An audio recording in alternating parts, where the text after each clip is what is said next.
Bonjour à tous et bienvenue dans cette nouvelle vidéo. Alors aujourd'hui, présentation d'un jeu mythique sur la PlayStation 2. Vander and the Colossus, plus connu sous le nom de Shadow of the Colossus. Pour les gens qui ont déjà joué à Ico ou qui connaissent cette saga Ico, eh bien vous avez, par le biais de la même team, quasiment de la même team, ce jeu qui a été l'une des claques absolues sur la PlayStation 2, en sachant qu'on était déjà sur la fin de vie de cette console. Alors j'ai enlevé la jaquette exprès, comme ça j'ai pas besoin de le faire. Donc ici vous avez la jaquette en version japonaise, et puis surtout vous avez ce magnifique artwork en nuance de gris qui se retrouve au dos de la jaquette et qui évidemment passe en transparence dans ce boîtier cristal. Voilà, donc je vais pas vous faire de démo sur ce jeu parce que le temps de mettre le jeu, que tout se mette en place au niveau des cinématiques, de l'histoire, que je monte sur le cheval, que je cherche le premier colosse, etc. Honnêtement, on va faire beaucoup de vidéos pour rien, ça va être du vide, donc on va pas s'emmerder avec ça.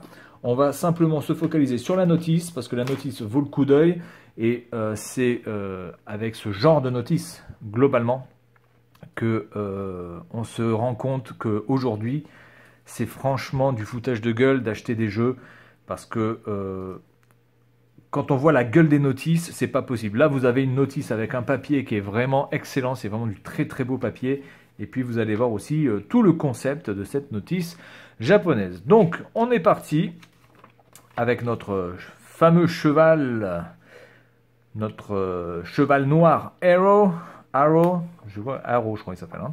Donc si vous ne connaissez pas ce jeu, ben, écoutez, je vous conseille de le télécharger sur la PlayStation 4. Je vous conseille, d'ailleurs c'est une exclue hein, Sony, donc vous ne le trouverez pas sur Xbox. Je vous conseille absolument de trouver ce jeu. C'est une tuerie absolue. Et puis surtout l'OST du jeu qui est vraiment... l'OST qui est juste hallucinante. Voilà, donc le concept. Donc ici, vous avez une image, hein, on va dire en format 4 tiers. Et vous avez deux petites pages ici. Et en fait, ces deux petites pages, si on les tourne, vous avez une autre photo qui se colle parfaitement, voilà, qui se raccorde parfaitement, hein, l'un et l'autre, de part et d'autre. C'est vraiment génial. Et au milieu, vous avez dans ces deux petites pages, eh bien, le gameplay qui vous est expliqué, alors là ici n'est expliqué que le gameplay par rapport au fait de chercher les colosses. Donc on vous demande d'appuyer sur un bouton pour faire une ligne lumineuse qui va se rétrécir quand vous serez de plus en plus proche d'un colosse, en tout cas d'un lieu où vit le colosse. Voilà, donc ici c'est la même chose, nous sommes sur les tours qui permettent, il me semble, d'avoir plus de compétences, plus d'endurance, en tout cas il me semble, c'est à me confirmer.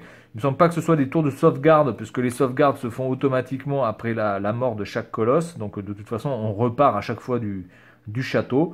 Voilà, donc on a notre cheval, on a notre fameux héros qui est ici, voilà, et puis même chose, quand on tourne des deux côtés, vous avez un raccord qui est vraiment très très bien mis, voilà, c'est en plus ce qui est bien, c'est que ça a été bien travaillé, vous voyez, les raccords sont vraiment bien faits, c'est pas un vieux raccord moisi qui se décale comme ça, c'est vraiment, voilà, c'est nickel, et à l'intérieur, pareil, vous avez le gameplay concernant ce point précis. Aussi, au milieu, vous avez une grande image avec le colosse qui me semble d'ailleurs être le premier colosse, notre héros qui est ici voilà, au premier plan.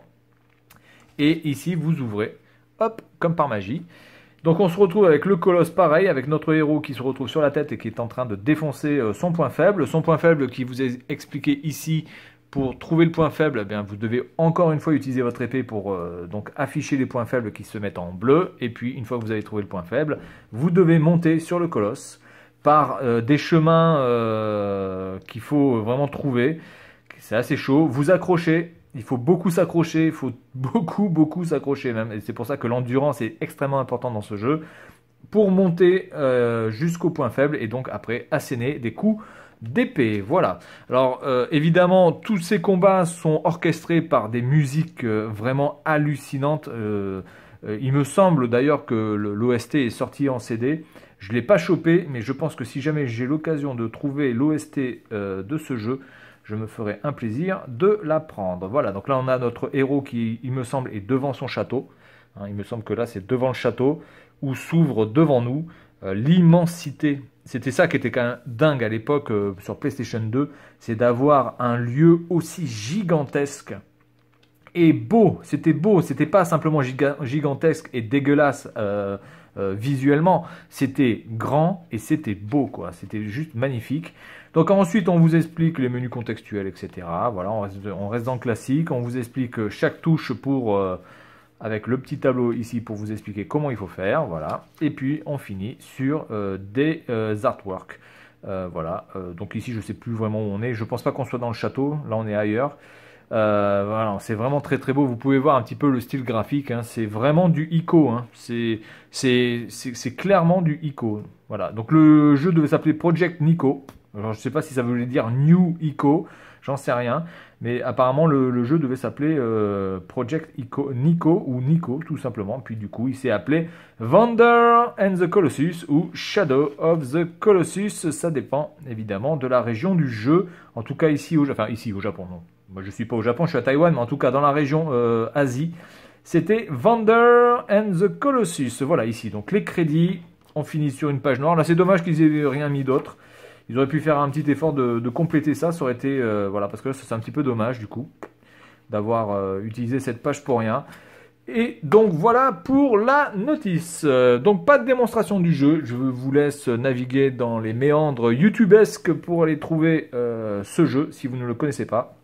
En tout cas, je vous conseille absolument de le télécharger, de le trouver, de le pirater, de le voler chez vos amis pour pouvoir y jouer. Voilà, donc c'est tout pour cette vidéo et moi je vous dis à la prochaine. Salut à tous!